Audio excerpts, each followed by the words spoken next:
Morning school.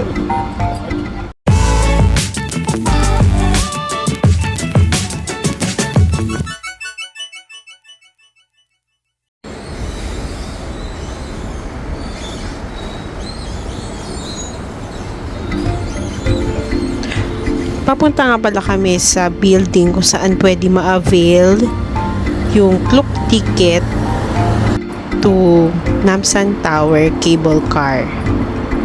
So, medyo maaga pa naman kaya naghanap kami ng pwedeng makainan.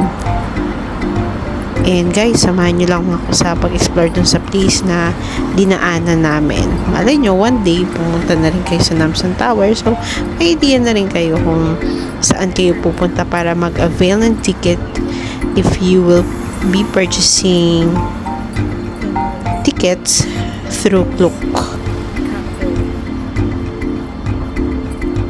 Like the other countries, marami ditong 7-Eleven wherein you can purchase pack meals na talaga. Yun nga lang, wala silang chairs and even yung tables para makakain ka around 7-Eleven or inside 7-Eleven.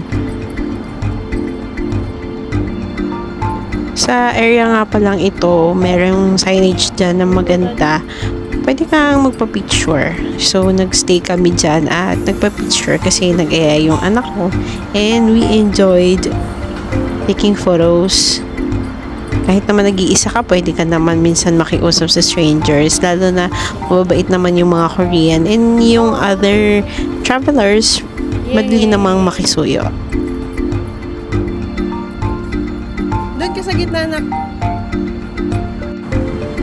Dito na yung building kung saan i-claim natin yung ticket sa cable car patungong Namsan Tower. So, since maaga pa, we had our breakfast sa McDonald's. Pero trivia lang, dito, syempre, wala ding rice sa fast food. At yung water, kapag mag-request ka, may bayad.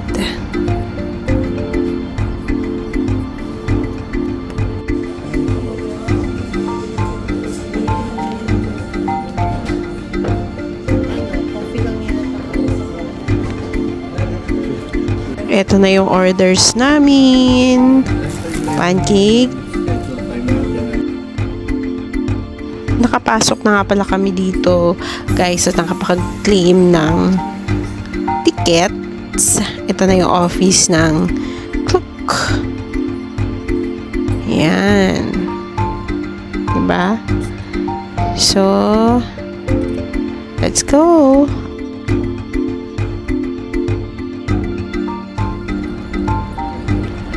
So guys, naglakad nga lang pala kami papunta dun sa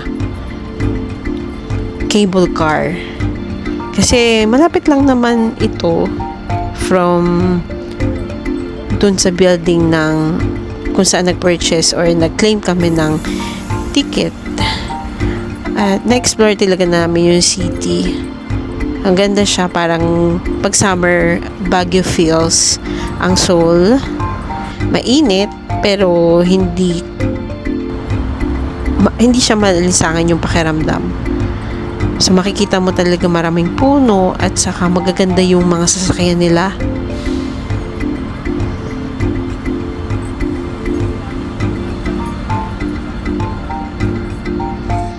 Syempre ang daming buildings, 'di ba? So kids friendly din naman yung paglalakad mo kasi wala kang makikita na mga nagsisigarilyo. May mga certain point lang or area kung saan pwedeng magsigarilyo yung mga adults. Saka maganda din na makita nung mga kids ang city, lalo green naman ng halos makikita nila. Unlike nga lang sa other seasons, iba yung colors ng mga trees, and I'm very excited if I will be given a chance ulit, or we will be given a chance na makabalik dito. Looking forward for that.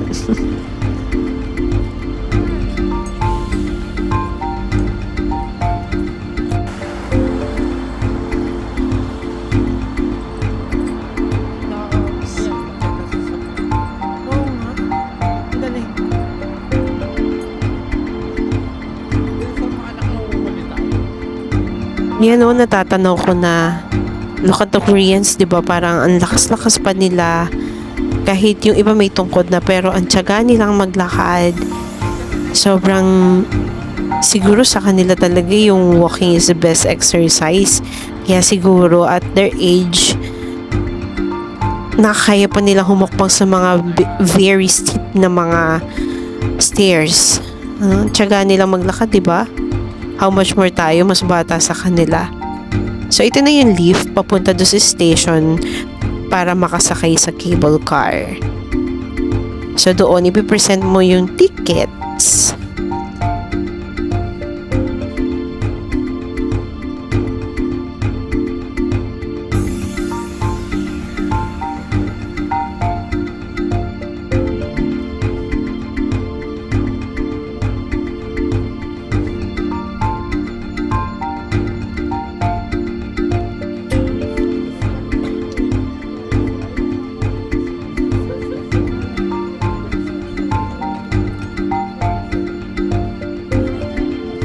Dito nga pala guys, nakasakay na kami dun sa cable car na magdadala sa amin dun sa Namsan Tower. I was expecting na yung cable car ay maximum lang siguro mga 6, pero hindi. Ito pala yung cable car na marami talagang maloload at walang chairs. So while traveling papunta doon sa Namsan Tower, pakonti-konti nakikita mo na talaga yung view dun sa city. Kasi dun sa Namsan Tower, makikita mo 360 degrees yung Seoul at saka yung lugar. Talagang dahil maaga pa, makikita mo talaga yung mountain. So, na-imagine ko na kung ibang seasons yung kulay ng mga trees. But I'm very fortunate that I've given an opportunity to see this city on summer. Diba? Ganda.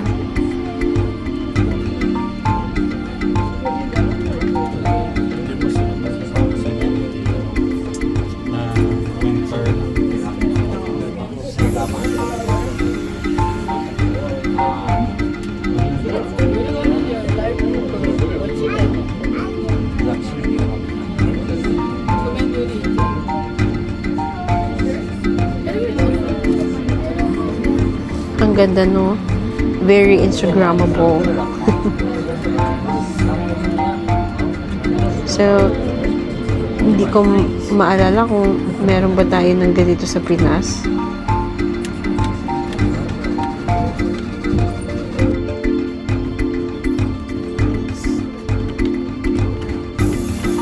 So, pagbaba namin, ayan, you have to walk sa stairs. Diba makikita mo, marami talaga nagbabakasyon dito na mga white at other nationalities. Though marami kaming kasabay, pero hindi namin sila kasama because we've done it DIY. Kasi gusto talaga namin na makalibot sa mga lugar and hawak namin talaga yung oras. Though budgeted yung oras namin because we plan to go to other place pa after this. So, excited ako makita talaga yung mga locks. Kasi nakikita din naman talaga natin sa mga YouTubers. Yun. Dito yung station na pinuntahan namin and we see a lot of locks here.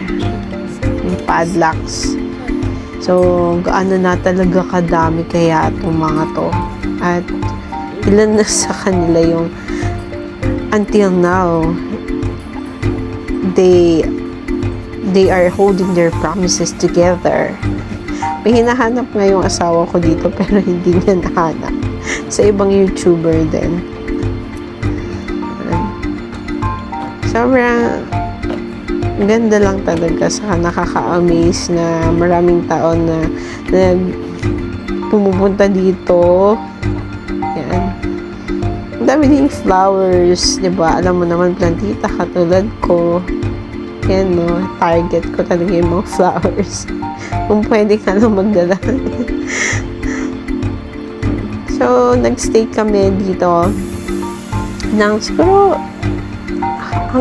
until noon. Medyo mainit talaga, pero hindi mo naman mararamdaman sobra yung init kasi nga medyo malamig compare sa atin kapag summer. So, ayan. Ang ganda-ganda.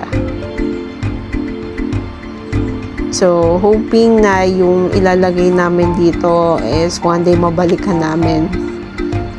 Kasi, gusto ko din talaga yung padlock. Sabi nila, walang susi ito. So, you will not be able to detach it or open it.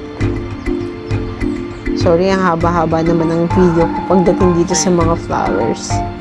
Ayan, nagsusulat na yung anak ko. Kasi, yung kaming tatlo yan. Medyo nagtatalo-talo pa yung mag-ama. Kung saan nila ilalagay yung padlock. And, yan. So, nilagyan pa niya ng initials naming tatlo. Very hopeful yung bata na makita yan one day na sa pagbalik namin dito.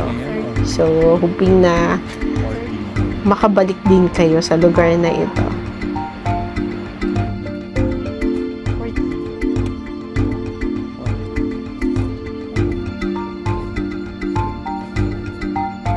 Dito sa Badoo.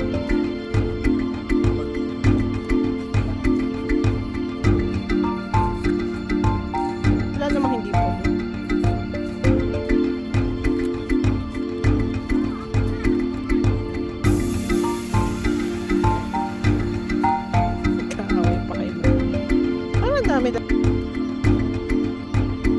Sa wakas, nagkasundo rin yung mag-ama kung saan nila ilalagay yung padlock. Taran! O, diba, malapit siya dun sa tower itself. Facing the tower, mabilis mahanap. Ganda din ng place, oh. Sarap mag-pictures. Kasi dito, merong elderly na nagpipicture and we paid him sa pictures namin dalawa. So, ang ganda lang ng pagkakashoot niya dito sa amin. Kasi, sobrang yung angle, talagang alam niya yung angle kung paano mag-shoot dun sa tower itself. At sa pagpasok namin, ito yung makikita dun sa pag-akyat ng tower. So, you have to ride on an elevator. So, before that, you can see a lot of lights here, shining shimmering lights. And also dun sa pagpasok mo dun sa elevator, makikita mo dun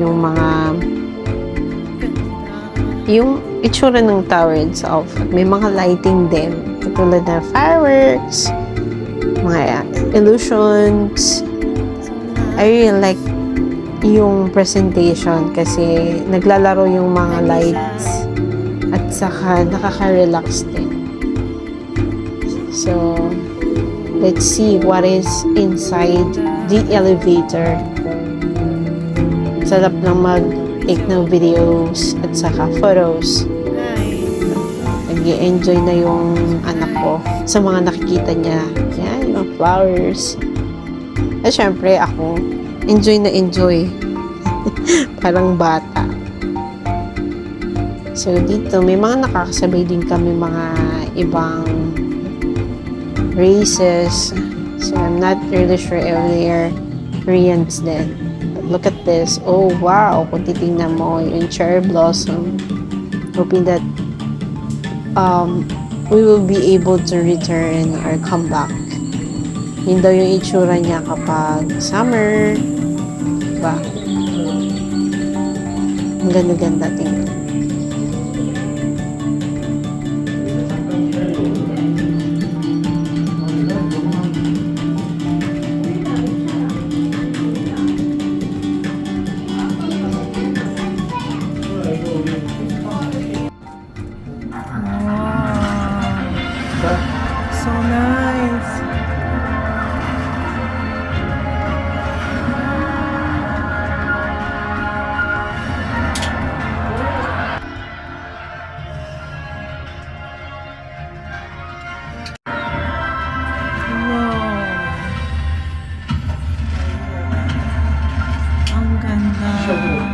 Yeah,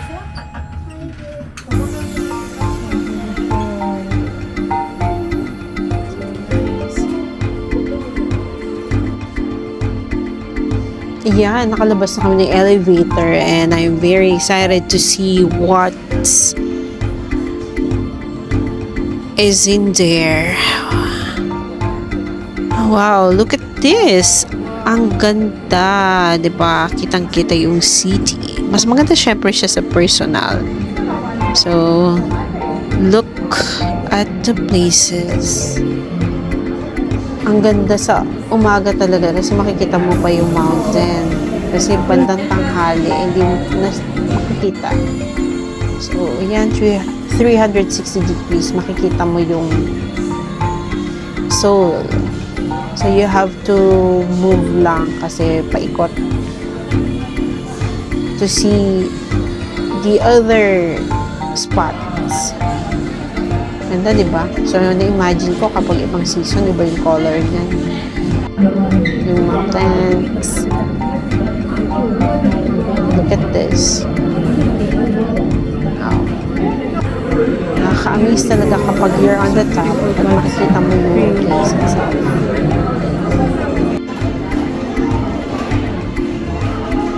So, doon nga pala sa mga mirror or sa mga windows, nakalagay din yung mga places. Meron din mga souvenirs dito where you can buy. Nagpatik din pala kami ng photos doon sa baba. Kasi bago ka umakyat, may option doon para mag-take ka ng photos. At yun, while waiting, I'm looking at the souvenirs here. So, may idea na kayo. Before talaga, wala akong idea what's inside the Namsan Tower. Mga miniature. And yun, natutuwa lang ako dito sa restroom because it's overlooking. Siyempre, ano naman yan, hindi ka naman makikita sa labas ng tinted yan. Diba? The more kasing malapit, the more mas nakikita mo yung area. Unlike kapag against the light yung camera, medyo hindi mo maaninag yung lugar. So, we just take our lunch din dito. Sa labas na lang, bumili lang kami sa 7-Eleven because medyo gutom na rin. So, we are sharing now some parts of this tower. Diba, may illusions and some photos.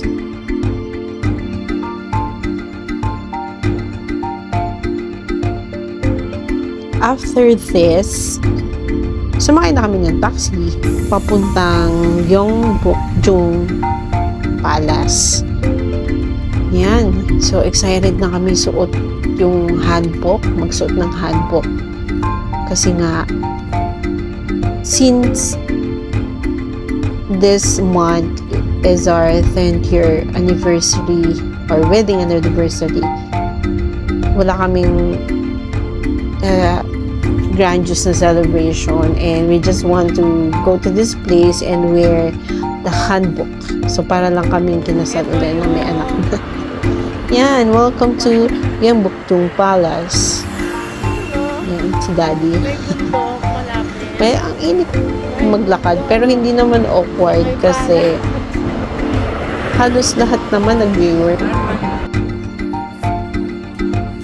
Na yung place wherein you can rent. Yung water emission.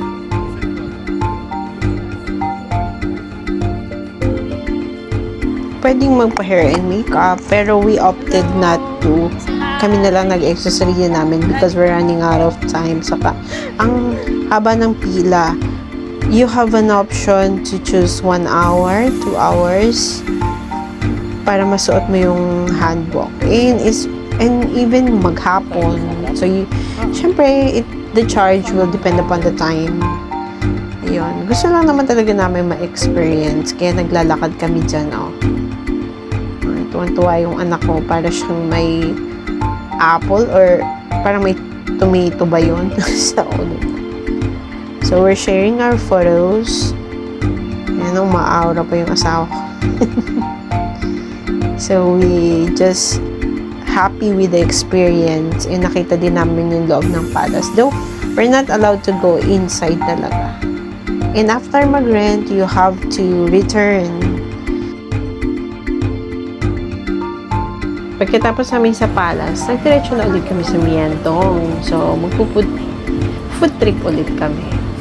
Pero, well, exploring the other areas of this place, dami pa rin namin nakita ng mga bags, mga other items, and syempre, yung mga other stuff like jewelries, and also beauty products. So, hindi naman kumpleto yung pupunta mo dito sa Korea kapag hindi ka talaga bumili ng beauty products. So, nasa iyo na lang kung anong brand ang pipiliin mo. So, we're just very happy to explore the place. And guys, tingnan nyo na lang kung ano yung mga lugar na napuntahan namin. Tingnan nyo natin. Gusto mo na earrings? So, look at the accessories. Very youthful yung mga designs. Where you can wear Diba? earrings.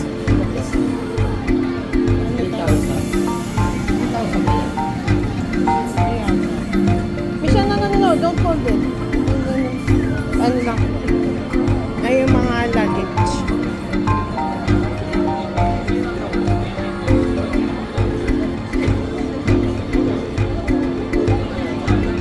Daddy, ito, heavy knit.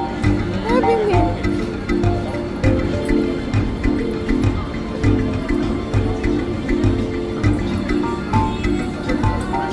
Misha, may Misha ka na naman, oh.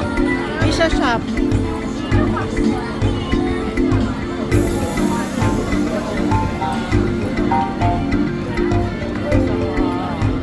Daddy, nakakita ko na sword. Sword. Ano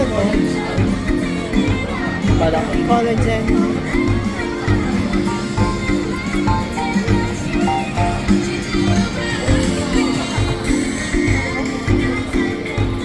Olivier, gusto malaking Olivier.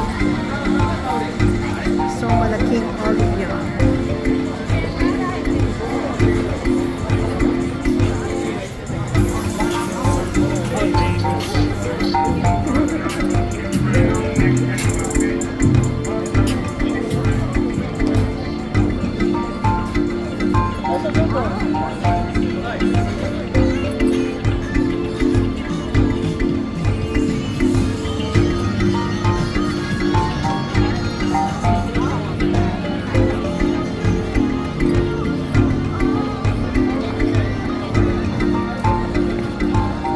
Food again.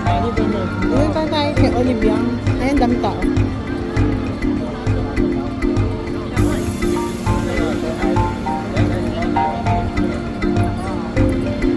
Guys, dito na talaga nagpabudol na tayo sa mga beauty products. Pero konti lang. Nakakita din kami ng K-pop stores. Though, wala naman kami binili dito. Nakita ko lang doon sa mga fan na nagpapabili sa atin dyan. So, that's it for a day that we have been to Namsan Tower and Gyeongbokgung Palace. Thanks guys for watching. God bless!